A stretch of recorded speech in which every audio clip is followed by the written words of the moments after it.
La spirale, l'un des plus vieux symboles de l'humanité.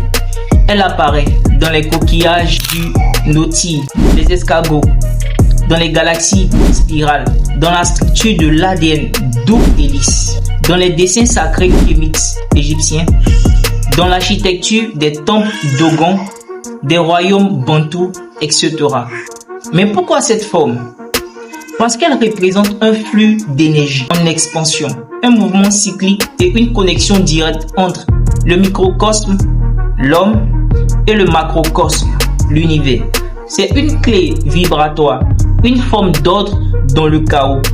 Quand un weaver trace un 360 swirl parfait, il ne fait pas juste une coupe. Il inscrit un code génétique dans ses cheveux, qui parle le langage de l'univers. La couronne n'est pas une simple zone capillaire. C'est ton centre, c'est ton point zéro, là où l'énergie converge. Ce n'est pas un hasard si elle est aussi sacrée dans tant de traditions. La couronne dans les 360 web n'est pas un détail anodin.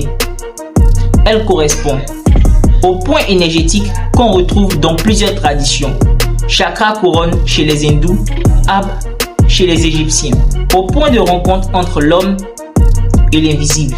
A, un axe de rotation, tout comme le noyau d'une planète, le cœur d'une galaxie ou même un vortex. C'est pourquoi dans la tradition égyptienne, de nombreux pharaons et prêtres étaient représentés avec des coiffures spiralées ou tressées ou portaient des couvre-chefs qui imitent la rotation cosmique autour de ce point central.